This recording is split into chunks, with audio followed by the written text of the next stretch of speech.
Halo teman-teman, perkenalkan nama saya Dinar Azhari, NIM 877979387 dari Prodi PGSD UPBJJ Jember.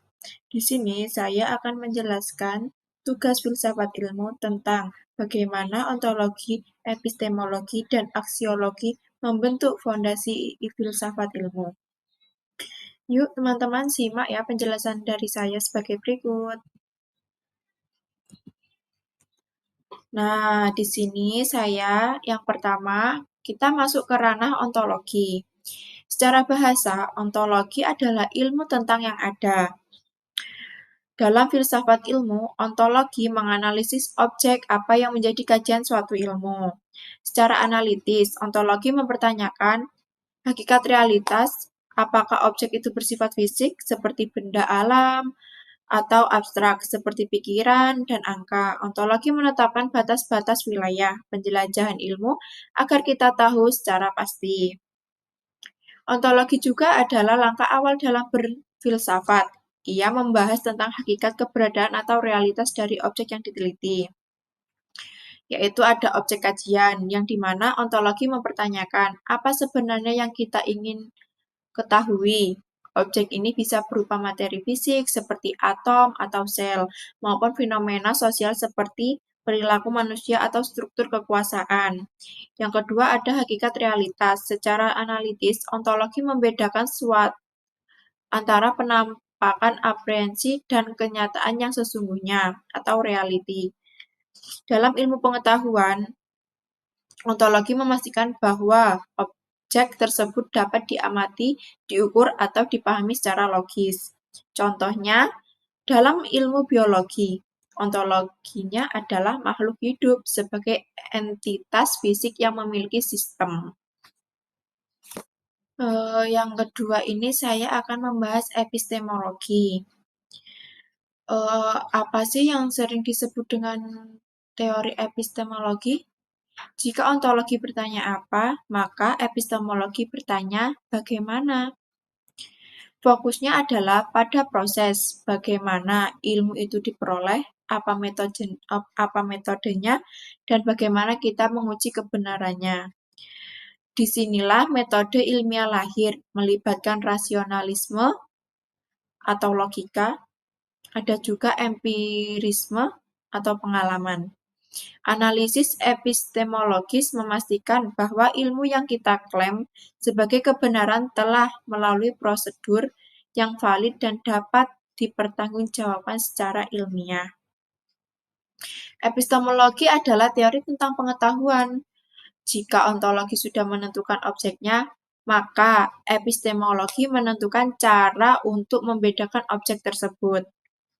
Adapun metode penemuan, yaitu mencakup proses bagaimana manusia mendapatkan pengetahuan. Apakah melalui rasionalisme atau logika murni, empirisme atau pengamatan indera, atau metode ilmiah yang menggabungkan keduanya. Yang kedua, uji kebenaran. Epistemologi menyediakan standar validasi bagaimana kita tahu bahwa teori tersebut benar. Korespondensi, apakah pernyataan sesuai dengan fakta? Dan yang kedua, koherensi, apakah teori tersebut konsisten dengan pengetahuan yang sudah ada sebelumnya. Analisisnya, epistemologi sangat krusial karena ia menjaga objektivitas ilmu agar tidak terjebak dalam mitos. Yang ketiga, saya akan membahas tentang aksiologi. Pilar ini berbicara tentang nilai, etika, dan kegunaan. Ilmu pengetahuan tidak pernah bebas nilai sepenuhnya. Aksiologi menganalisis untuk apa ilmu itu digunakan, apakah untuk kemaslahatan manusia atau justru merusak. Di sini kita membahas tanggung jawab moral ilmuwan.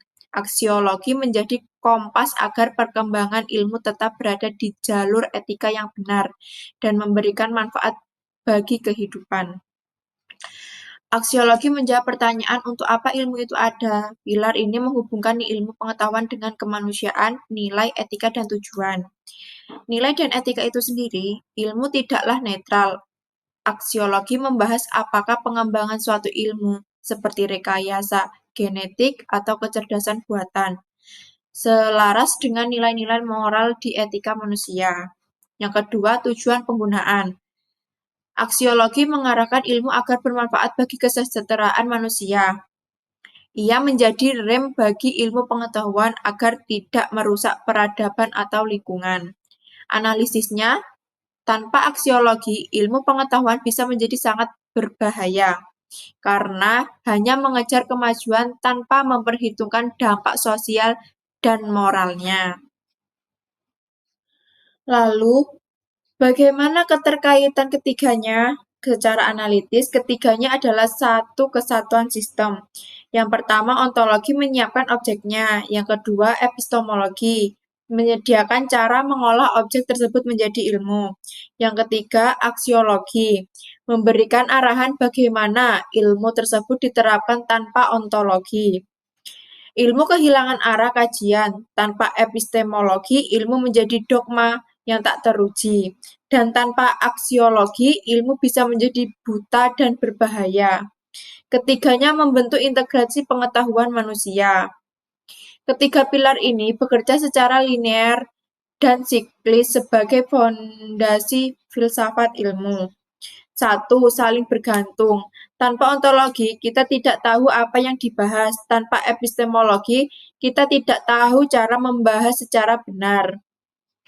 Tanpa aksiologi, kita tidak tahu mengapa hal itu perlu dibahas. Membentuk integritas ilmiah, keterkaitan ketiganya memastikan bahwa sebuah disiplin ilmu memiliki struktur yang kokoh, memiliki subjek yang jelas atau ontologi, metodologi yang valid atau epistemologi, dan kegunaan yang bermartabat, yaitu aksiologi. Kesimpulan analisis, ketiganya adalah syarat mutlak agar suatu pengetahuan dapat disebut sebagai ilmu. Jika salah satu pilar hilang, maka pengetahuan tersebut akan rapuh dan kehilangan status ilmiah di mata filsafat. Nah, sebagai kesimpulan, memahami ketiga pilar ini membuat kita sadar bahwa ilmu pengetahuan bukan sekedar kumpulan fakta, melainkan hasil pemikiran mendalam tentang realitas, metodologi, dan etika. Semoga penjelasan singkat ini membantu kita menjadi pembelajar yang lebih kritis.